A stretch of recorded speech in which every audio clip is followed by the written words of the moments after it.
नमस्ते। Jayshree Bal and learn astrology. आज मैं पहली बार हिंदी में बात कर रही हूँ। मेरे तमिल चैनल है। मेरा नाम जयश्री बालन है and by profession I am astrologer.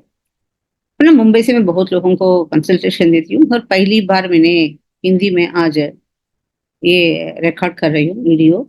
ये किस बात के लिए बोला तो बहुत मेरे पास जो लव मैरिज में है, लव लव एंड रिलेशनशिप में है, वो लोग को कभी कभी जब भी ज्यादा एस्ट्रोलॉजी में भी है दिलचस्पी है और वो लोग उसको विश्वास भी रखते हैं, तो उसकी वजह से मैरिज करने का पहले एक बार उनका जो मैरिज जो हॉरोस्कोप मैच होता है, क्या कंपेबिलिटी कैसा है, ये सब उनको शक होता है।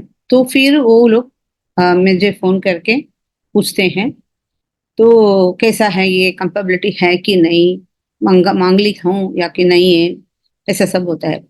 अगर लड़का लोग आके मेरे से बात करते हैं तो मैं बोलती हूँ, कंपेबिलिटी देखती हूँ और मैं बोलूंगी कि हाँ इसमें हॉरोस्कोप मैचिंग है। किसी में मैं बोलती हूँ मैचिंग नहीं है। मगर एक स्वभाव रहता है लड़का लोगों को, वो लोग बोलते हैं कि हम लोग आदमी है, so man's word, single man man's word है ये। मैंने एक बार उनको प्रॉमिस कर दिया, उसकी वजह से मैं पीछे नहीं हट सकते। इसलिए आप मुझे कुछ रेमेडी बताइए, तो इस उपाय, कुछ तो उपाय बताइए ताकि हमारी मैरिड लाइफ में कुछ प्रॉब्लम ना हो जाए। ऐसे स्वभाव के लड़का लोग रहते हैं। उसी जहाँ पे अगर लड़की लोग आते हैं और वो बोलते हैं कि मैं ऐसे ऐसे रिलेशनशिप में हूँ इस लड़के के साथ और मुझे एक बार क्रॉस चेक करना चाहिए कि हॉरोस्कोप मैच होता है कि नहीं होता है। अगर मैं बोलती हूँ नहीं इसमें मांगलिक है, इसमें कुछ प्रॉब्लम है, इसमें आगे जाके आपको तकलीफ होने का चांसेस है, तो वो लड़की थोड़ा समझती है और बोलती है कि मैं अपनी सेल्फिश के लिए वो लड़का का जिंदगी बर्बाद नहीं कर नहीं सकती, उसको जिंदगी उसको अच्छे से होना चाहिए। उसकी वजह से विश्वास रख के वो छोड़ती है, फिर दूसरा हॉरोस्कोप लेके हमें बताती है। मीन्स कहने का मतलब ये है कि दो तरीके के थिंकिंग रहता है।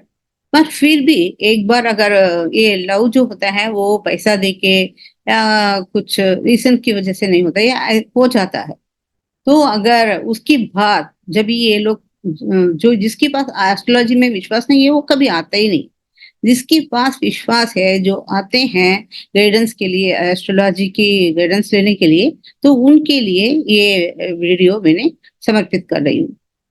वो क्या है, अगर चंद्रमा, जो राशि बोलते हैं उसको, चंद्रमा आपकी राशि से चौथा और सप्तमेश बोलते हैं कि सातवां और दशमेश, जहाँ पे दसम भाव में चंद्रमा है आपकी गर्लफ्रेंड को या बॉयफ्रेंड को, ये मैरिज बहुत ही अच्छे से जाएगा। क्योंकि ये जो 1 4 7 एंड 10 इज कॉल्ड केंद्र।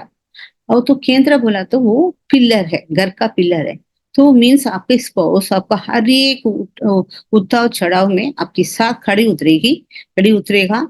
तो आप लोग को कुछ भी प्रॉब्लम नहीं होएगा। अगर आपकी मून साइन और आपकी जो भी है पार्टनर है, जो भी है रिलेशनशिप में है, उनकी मून साइन भी ऐसे स्क्वायर में है, 1 4 7, वन में नहीं होना चाहिए, क्योंकि दोनों एक ही इसमें हो जाता है, तो वो ठीक नहीं है। क्योंकि एक तो एक सपोर्ट करना चाहिए ना, एक रॉन्ग वे में जाता है तो दूसरा उसको जो जो जा रहा है वो रॉन्ग रास्ता है, ये रास्ता राइट है, तुम इस पे आ जाओ, ऐसा बोलने के लिए कोई चाहिए। मगर दोनों को थिंकिंग एक ही है, रॉन्ग में हो जाते हैं तो फिर वो जिंदगी अच्छा नहीं रहेगा। इसलिए प्रथम भाव में नहीं होना चाहिए दोनों को चंद्रमा। इससे चौथा, सातवां और दसम भाव में चंद्रमा है तो वो अच्छी बात है। अगर आपकी चंद्रमा लड़की की चंद्रमा से 11वें है, तो लड़की की जो चंद्रमा है उनका बॉयफ्रेंड की चंद्रमा 11वीं भाव में है, तो ये लोग अच्छे फ्रेंडशिप से चालू होते हैं, फिर ग्रेजुअली वो मैरिज सक्सेस हो जाता है। लड़का की कुंडली की चंद्रमा से तीसरी भाव में लड़की का चंद्रमा है, ये भी अच्छे फ्रेंडशिप है। ये फैमिली, लड़का की फैमिली फुल अपनी स्पाउस को, अपनी जो अपना बहू को सपोर्ट करेंगे। अगर नहीं है तो ये लड़की की चंद्रमा से तीसरी भाव में लड़का की चंद्रमा है, तो लड़का की घर वाले उनको मदद नहीं करेंगे, रेदर वो लड़की के घर वाले की मदद से वो जिएगा। तो इसलिए हमेशा लड़की की चंद्रमा से 11 भाव में लड़का की बाई का चंद्रमा होना अच्छी बात है। अगर पूर्व पुण्य स्थान बोलते हैं, वो 1, 5, 9 ऐसी जगह पे चंद्रमा है, दोनों में दोनों तुम लोग का जो गर्लफ्रेंड या बॉयफ्रेंड का 5वीं भाव या 9वें भाव में चंद्रमा है, तो फिर पेरेंट्स का इंटरफियरेंस ज्यादा हो जाता है। फिर वो लोग कभी सहमत नहीं होते किसी भी हालत में, वो मैरिज सक्सेस होने का प्रॉब्लम हो जाता है। अगर भारा या सखंड प्रता बोलते हैं ना, सखंड का भाव में है चंद्रमा, मीन्स लड़का की सखंड में लड़की हो या लड़की की 12 में लड़का हो, ऐसी चंद्रमा रहता है, तो उसके क्या उपाय बोलेंगे, तो ये एक्चुअली है सक्सेस नहीं है। क्योंकि अगर लड़की का सेकंड भाव में लड़का है, तो लड़का को समझ में नहीं आता अपनी बीवी का, अपनी वाइफ का क्या तकलीफ है, तो इसलिए वो पूरा 12 राशि घूम के आके अपनी वाइफ को बचाने का, ये गलत बात है ना। तो उसकी वजह से अगर हो गया, शादी भी हो गया है किसी भी हालत में, तो कम से कम 5 साल वेट करना चाहिए। जो भी लड़ाई झगड़ा होता है, तो हम लोग थोड़ा सा सहन के एक दूसरे का गिव एंड टेक पॉलिसी होना चाहिए। क्यों 5 साल की पीरियड दे रही हूँ, बता रही हूँ बोला तो, एक्चुअली 2 and 2 इज अ मारका।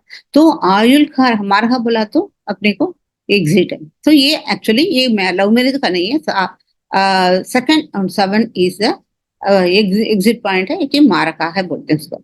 तो सेकंड आयुल का रहा कौन है, सैटर्न है। सैटर्न एक राशि में 2.5 साल रहता है, तो मीन्स 12वीं में 2.5 साल और प्रथम में 2.5 साल, तुम बोला तो 5 साल। सो 5 साल तक आप अपना मैरिज होने के बाद या रिलेशनशिप में है, तो लड़ाई झगड़ा चलता है, तो 5 साल तक एक दूसरे का थोड़ा समय देना चाहिए। समय देके उसके बाद आप प्रोसीड करेंगे, ये मैरिज सक्सेसफुल जाएगा। अगर आपका चंद्रमा 6, 8 षष्ठा बोलते, षष्ठाष्टक हम बोलते हैं इसका, 8वीं भाव में या 6वीं भाव में है चंद्रमा, आप डीपली रिलेशनशिप में है, आप शादी भी कर चुके हैं, मगर ये डाइवर्स तक जाता है, तो फिर उसको क्या करने का है, या ज्यादा इसमें लव की बदले में दोनों लड़ाई करके बैठते हैं, उसका क्या करने का, दोनों मिलके थोड़ा दिन के लिए अपना मंदिर, स्पिरिचुअलिटी है जो 6 और 8 12 ये भी है ना, स्पिरिचुअलिटी का भाव है। तो इसलिए हम लोग रोमांटिक जगह जाने का बदले, हम लोग थोड़ा थोड़ा सा तुम लोग क्या करने का है, मंदिर जब भी घूम के आएंगे, थोड़ा स्पिरिचुअलिटी उसमें रोमांटिक बिल्कुल नहीं लेके आने का, ज्यादा आप भगवान का ध्यान देने का है। देख के थोड़ा सा कितना कितना तुम लोग को है, कुल देवी मंदिर जाओ, किधर भी मंदिर में जाके अपना स्पिरिचुअलिटी में ध्यान देंगे थोड़े समय में। उसके बाद आप शादी करके फिर रोमांटिक जगह पे जाएंगे, या शादी होके तुरंत आप हनीमून जाने के बदले में कुछ स्पिरिचुअलिटी की जगह पे जाके अपना पूरा माथा टेके, अपना पूरा प्रार्थना करके 2-3 जगह पे जाओ। कम से कम एक जगह पे जाके हाँ मैं कर दिया ऐसे बोल नहीं सकते। थोड़ा अच्छे से जगह पे, लड़की की घर वाले का कुलदेव का मंदिर है और लड़का की कुलदेव की मंदिर है, ये सब जाके पूजा पाठ करके थोड़ा सा रोमांटिक को सब पीछे रख के और स्पिरिचुअलिटी को आगे रख के करेंगे, तो फिर ग्रेजुअली ये लव में एकदम ब्लॉसम होगा, फिर आपके मैरिड लाइफ अच्छा होगा। और दूसरी अभी एक और बात है, मैंने अभी तक चंद्रमा के बारे में बात किया है, अभी मैं शुक्रमा के बारे में बात करूंगी, शुक्र देव के बारे में। क्योंकि मैरिज का शुक्र बहुत ही अवश्य है, क्योंकि एक दूसरे का अट्रैक्शन के लिए है, सेक्सुअलिटी के लिए है, और लग्जरी लाइफ के लिए है। मनी चाहिए, पैसा चाहिए, सुख शांति चाहिए, अगर नहीं है तो फिर वो हम लोग को प्रॉब्लम में हो जाएगा। वो भी ऐसे केंद्र में रहता है तो बहुत ही अच्छी बात है। अगर आपकी शुक्रमा के केंद्र में उनकी भी है, मीन्स 4, 7, 10वीं भाव में उनकी शुक्रमा है, तो अच्छी बात है। अगर अब दूसरी एक और है उसमें थोड़ा कैसे लोग रहते हैं, जो हम लोग स्वभाव भी अपना जो जो रिलेशनशिप में है उनकी स्वभाव को भी अपने को पहचानने का थोड़ा जरूरी पड़ता है। तो उसकी वजह से रोमांटिक की जहाँ ये जब लव बोला तो ये रोमांटिक हो जाता है, राइट। तो उसी समय हम लोग कैसे देखने का, ये मैं अपनी जो भी नॉलेज है वो आपको समझाने के लिए कोशिश करती हूँ।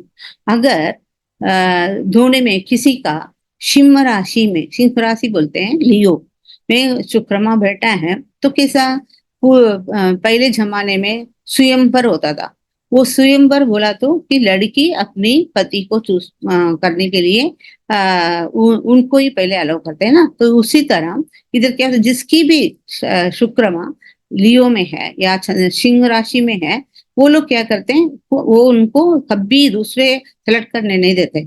अपने को जो पसंद है उसी लड़का लड़की के साथ ही वो लोग जाएंगे। दूसरा सिलेक्ट किया और दूसरा आके आपको बोला कि मैं तुमसे प्यार करती हूँ करता हूँ, तो वो लोग सुनेंगे ही नहीं, बिल्कुल नहीं सुनेंगे। उनके कुल अपने अधिकार अपने पास ही रखने का है, किसी दूसरे के पास दे नहीं सकता। वो बोलते मुझे जो पसंद है उसी लड़का से उसी लड़की से मैं शादी करूंगा। अगर नहीं है मुझे कोई भी आप जाके लेके आओ, मैं करने वाला नहीं है, करने वाली नहीं है। ये स्वभाव उनको रहता है। अगर शुक्रमा ऋषभ राशि, तुला राशि और इसमें कर्क राशि में वाटर साइन है, तो वो शुक्रमा दिग्बला हो जाता है। तो इसलिए उस जगह पे लोग हमेशा सुंदर रहते हैं, बहुत अमीर भी रहते हैं, और वो लोग एकदम फुलफिल्ड है, उनका लाइफ में सब कुछ है, तो उस सुख शांति में है। तो इसलिए वो लोग, उनकी स्वभाव क्या रहता है, ऋषभ राशि, कर्क राशि और तुला राशि में अगर शुक्रमा हो, तो उन लोग को ये रहता है कि मैं भरपूर हूँ, मेरे पास सब कुछ है, और तुझे चाहिए तू आओ मेरे पास आके मुझे प्रपोज करो, मैं किसी को ढूंढने के लिए जाने वाला नहीं है। तो फिर वो लोग लव मैरिज तो प्रेफर होगा ही नहीं। वो लोग बोलेगा जो आके कोई आके मेरे को सेलेक्ट करेंगे, अगर वो लोग को मुझे पसंद आया तो ठीक है, फिर नहीं तो नहीं, हमें ऐसे ही मेरे मम्मी पापा जो करते हैं मैं उसको मान के जाएंगे। और दूसरी आता है कि एक ये है मिथुन राशि, कन्या राशि, ये दोनों बुध का राशि में है। इस जगह पे अगर शुक्रमा रहता है तो बुध हमेशा बिजनेस माइंडेड है, इसलिए वो लोग को स्वभाव क्या रहता है, उस जगह पे अगर शुक्रमा रहता है तो उनकी स्वभाव ऐसा रहता है कि मैं कमाती हूँ, मैं कमाता हूँ, तू भी कमाना पड़ेगा। अगर तू कमाने का लायक नहीं है, तू मुझे नहीं चाहिए। तो फिर वो लोग ऐसा ही पार्टनर ढूंढेंगे, जो मैं 50 लाख पर या पर एनम कमा रही हूँ, तो मुझे उसी 50 लाख पे लेबर चाहिए, अगर नहीं तो मुझे नहीं चाहिए, ऐसा स्वभाव रहता है। तो वो लोग इसी तरह, अगर आपके पार्टनर ऐसा है तो फिर उनको समझ में आता है कि ये आपकी कमाई उनकी कमाई से कम है, वो वो पीछे हट के चले जाएंगे, क्योंकि उनको हमेशा बिजनेस माइंड है। उनकी रिश्ते से पहले ज्यादा पैसा ज्यादा प्रथम में खड़ा हो जाता है। तो दूसरा ये है कि पाइसेस और सजिटेरियस बोला तो धनु और मीन राशि वाले, तो ये गुरु का है। गुरु बोला तो वो तो देव गुरु है, और उस जगह पे अशर गुरु अपना शुक्रमा जाके उधर बैठा है। तो क्या है, वो भरपूर है, सब कुछ है, पैसा है, सब कुछ है। तो उसी तरह उन लोग को वही चाहिए, वैसे चाहिए। जो मेरे पास पैसा है, धन है, सुंदरता है, सब कुछ है, तो मैं राजा रानी जैसा है, तो मेरे को राजा रानी जैसे ही चाहिए। अगर नहीं है, तुम मेरे से थोड़ा सा कम हो गया, मुझे नहीं चाहिए, ऐसा करके वो लोग भी हट जाएंगे। और रह गया दूसरा अपना मेष राशि, और ये स्कॉर्पियो वृश्चिक राशि, और मकरा और कुंभा, ये मकरा और कुंभा शनि का राशि है, और जो मेष और जो ये है वृश्चिक, वो मंगल का है।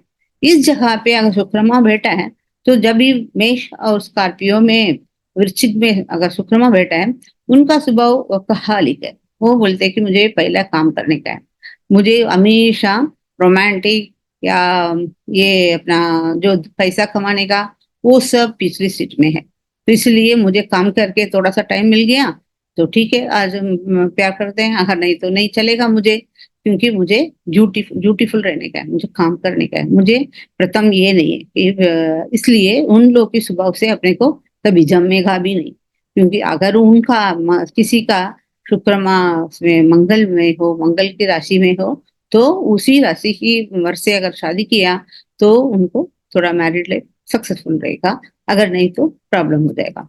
अगर मकर राशि में है तो उनको ज्यादा स्पिरिचुअलिटी में या इसमें बस उनको लव गिव की कुछ चिंता पड़ती नहीं, क्योंकि वो सैटर्न और शुक्र एक्चुअली दे आर फ्रेंड्स हैं। और फिर भी सैटर्न मकर राशि में तो वो तो कर्म राशि है ना, दसम भाव में जो काला पुरुष तत्व में वो दसम भाव तो कर्मा योगी है। तो इसीलिए उसको कर्म अपना ड्यूटी करने का है, अपना ये करने का, स्लो है, सब कुछ अंडरस्टैंडिंग करने का बहुत ही ये है। तुम लोग जाके 10 बार कटकटाए खा कि मेरे में तुमसे प्यार करता है, तुमसे प्यार करता है, मगर उनको कान के अंदर जाएगा भी नहीं, थोड़ा कम नहीं सुनेगा उनको। तो कितना भी बोलते बोलते बाबरे तक तक के लोग चले जाते हैं, या नहीं तो बहुत जो जो पेशेंट रखते हैं वो थोड़ा सा ठीक है करके रह जाएंगे। और इधर क्या है, अपना कुंभ राशि में जो शुक्रमा है, तो वो फ्रेंडशिप का 11वां भाव है, फ्रेंडशिप का। वो लोग बोलेंगे कि हाँ मुझे फ्रेंडशिप में बहुत साल रहने का है, मगर मुझे लव वगैरह करने का, मुझे रिलेशनशिप में है तो थोड़ा सा उन लोग को सभी जनरल नॉलेज सब कल करके, आपके बारे में पूरा R&D करके, तो ठीक है मेरे को ये समझ में आता है, तो ठीक है करेगा, नहीं तो ये प्रॉब्लम हो जाएगा। इसीलिए सैटर्न और मंगल मंगल की घर पे अगर शुक्रमा बैठा है, तो आपको थोड़ा मेहनत ज्यादा करना पड़ता है। आप किसी से अगर प्यार करते हो तो उस प्यार के लिए बहुत मेहनत करना पड़ता है। अब चक चक से आपने प्यार किया, आपको तुरंत ताली में वो नहीं मिलेगा, थोड़ा लेट की बात ही आपको ताली में खाना मिलेगा, नहीं तो नहीं मिलेगा। ये ऐसा ही है। तो ये मेरे को इतना ही मालूम है, तो जो कंपेबिलिटी में, तो आप लोग जब भी अगर बाई मिस्टेक अपना मम्मी पापा चूज करने का पहले आप रिलेशनशिप में आ गया हो, या लव करते हो, या कुछ भी हो, तो आप इंस्टेड ऑफ गाइडेंस लेने के लिए एस्ट्रोलॉजी के पास जाने से पहले ये सिंपल सा अपना जो मैंने तरीका बताया वो सभी आप थोड़ा यूज करेंगे, तो फिर आपको मैरिड लाइफ में थोड़ा सक्सेसफुल मिलने का चांसेस ज्यादा है। मेरे वीडियो इतने देर तक देखने में धन्यवाद।